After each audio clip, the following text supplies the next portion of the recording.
Wakefield Trinity 6, St Helens 26 in a game at Bellevue that, quite frankly, St Helens were very, very impressive. Don't get me wrong, they had to work for this 2 points. 6 from 6 now, top of Super League. They are playing some wonderful stuff in attacking phases this season. The Saints will come back to them in a minute, but first things first, how far has Wakefield Trinity come? St Helens getting a very, very soft penalty very early in the game and choosing to take the 2 and not tapping. That tells you everything you need to know about how St Helens view Wakefield Trinity in 2025. And you up the trim brigade out there, you should be very, very proud of that, because teams are showing you the utmost respect, which, your performances in round 1 and 2 completely deserve. And this also, for me, a really good knock from your team. No question about that whatsoever.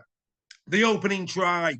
Was it a try? I mean, for me, it's forward. And I think even the most ardent St Helens fan would have to concede that that ball travelled forward from Benison. No doubt about it. Of course, the video ref cannot adjudicate on that. But the Wakefield Trinity fans behind the referee were livid, absolutely livid, not because of a knock-on potentially by Curtis Sivernon, but more the fact that they saw that clearly left Benison's arm probably about maybe 3-4 metres from the line and bounced very near the line. Forward pass, not caught by any of the officials. That was pretty poor, it has to be said. But St Helens, fair play to them. That's not their fault. That's down to the officials. Myman Meakin, of course, going off, that didn't help either for the Saints. But they came back, didn't they? A really nice try by Isaiah Regana. And I have to say, I've been really impressed with Regana over the course of the first 3 rounds. This player, of course, brought in last season by Wakefield Trinity, contract extended, and you understand why. Really, really good knock this from Regana, and he took his try really, really well. And then for me, the pinch point of the whole game, 30 minutes on the clock, and of course the ball goes out to Tom Johnston. Carl Felt did his best to output him, but Johnston is too good to drop that ball. He really, really is. If he catches that, he's probably got a shot. I mean, Wellesby's in cover defence. He's got to work for it, but we've seen Tom Johnston time and time again get passes like that and go in for the score. Had he have done so, it's 10-6 at that point, potentially 12-6 to Wakey. And they were in the grind. They really were in the grind. But hey, the ball hits the floor. Harry Robertson picks it up and he's off, clean pair of heels. What a season Harry Robertson is having in centre for the Saints. Real quality in this young man. He's found his position. Potentially, we all thought he was going to be fullback. Wellesby, of course, is unshakable in that position. Tristan Saylor now brought in. Unlikely that Wellesby's going to be put into the halves. So now, Robertson had to almost reinvent himself, and he's done so impeccably well. Yes, Regana targeted him for his try, and he's going to have a little bit of that. He's still growing, the lad. But you know what? St Helens can live with that. I'm sure the St Helens fans can live with that, because he's so good. He's so quick.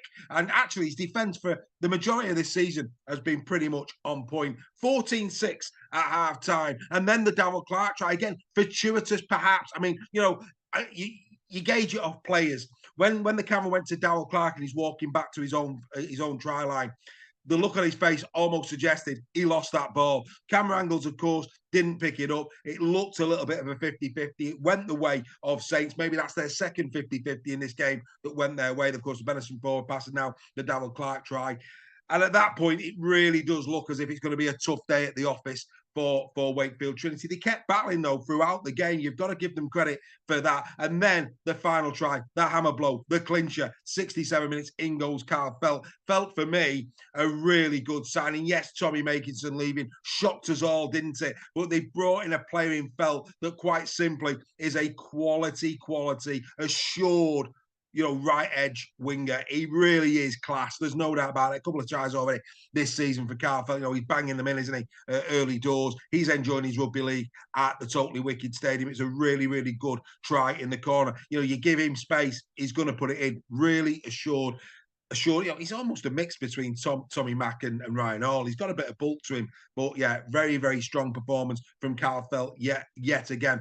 Felt on the day, that particular try, 128 metres from 14 carries from Felt, 6 tackle busts as well. It's a great effort. It's a really, really is a great effort. From a Wakey perspective, you Wakey Trinity fans, you've got to be happy. Really, you have to be happy. You go to the Halliwell Jones Stadium next week, and quite frankly, you could turn the wire over. I think Wire are going to be really bruised from that game against Wigan. Not just that, factoring the travel and all the rest of it, the emotion of it all. I think Wakey could really, really upset the Warrington Wolves at the Hallowell Jones. Warrington are going to have to be at their best to dispatch Wakefield on home soil. Again, credit to Wakefield that we're talking like that here on Super League Raw. It's completely deserved because they are, without doubt, a really well-drilled team that at this moment in time are playing for each other and some really good standout performances. Vagana had mentioned his try, took it well. I thought Staunton, I think he had a moment in the game where he won it back again, a little error in the match from Staunton. But overall, I thought Staunton in second row had a really solid knock for Wakefield Trinity, I have to say. I thought Walmsley as well got through a lot of work on the wing, did Lachlan Walmsley. He might not have got a try on the day, but real solid work coming out of backfield. He looks a bit of a player. I think McMeekin is leading the team really well. A really bad day at the office if you're Tom Johnstone, sorry. He'd want his time back again. He really, really would. But hey, there you go. Let's go to the Saints. The Saints, they dispatched 3 teams pretty easily. I mean, this one, the toughest of them all. They've got a very, very tough game now this coming week against Hull KR. Again, real pinch moment this for both of those two sides, both undefeated at this moment in time. Somebody's record is going to go this week, and you know what? It's going to be a fascinating conversation that me and the lads have on weekly and also on the captain's run this week, because this, for me, clearly on paper, what a game this is going to be. St Helens against Hull KR, unmissable TV this week coming in Super League. It really is going to be quite an event. I think what Paul Wellens will be delighted about. I think there was a lot of pressure on Paul Wellens coming into this season. He had to get off to a good start. The fixture list, when it came out, did look favourable for Saints. I think, the Salford one, they got lucky there. Had Salford not had all the woes this season and had a good pre-season and gone into that game, it could have been interesting. Of course, they got lucky with that one. You can't base anything too much on that. But the last 2 games have been also very, very solid. When they looked at the fixture list, they looked at Salford and gone, that could be tricky. Didn't turn out that way. And then, of course, they would have fancied themselves in the next 2 games. And they've done incredibly well. The for and against column is incredible. They're playing some really nice attacking rugby league. Jack Wellesby is just playing on a different level at this moment in time. Tristan Saylor, he's settled in, as has Felt. All in all, I think, Paul Wellens has got to be delighted, and we're seeing the impact of Lee Breers already on their attacking shapes. He really is a master of his craft. He's done it at every club he's been. We saw the impact he had at Wigan. We saw the impact he had at Brisbane.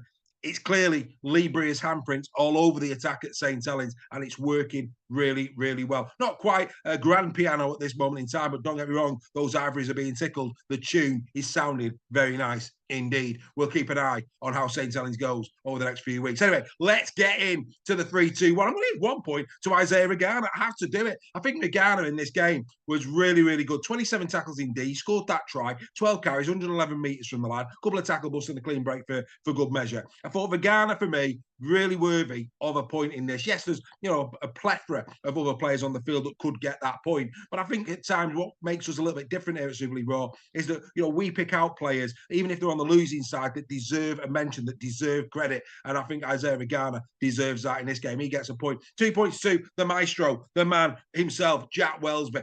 Another really strong performance from Wellesby, another try, another assist. He got just a 1 bust in this, which is quite surprising for Jack. He normally gets a few more than those.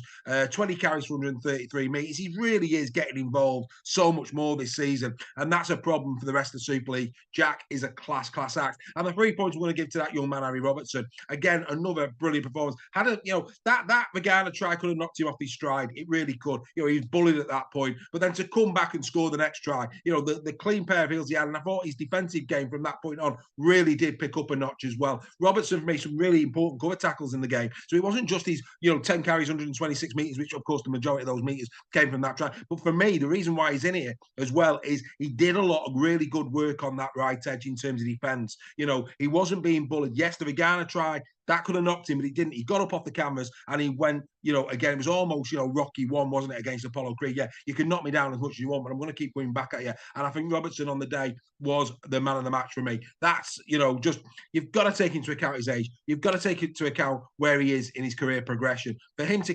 produce a game like this against a really good, solid Wakefield Trinity side. I think for me, Robertson deserves that 3 points. I mean, there'll be a lot of people arguing it could have been Wells, but yes, Daz Clark had a good game. So too did Walmsley. So too did Delaney. There was loads. It really was lots of players that you could give points to in this. But for me, I've got to give it to young Harry Robertson. I'm really impressed by him, and I hope he continues to light up fields throughout the season. There you go. There is In the Shed. St. Helens going to Wakefield Trinity and getting their 3rd win on the bounce this season. It's going to be unmissable when Kayar come to town later this week. We'll see you soon for more.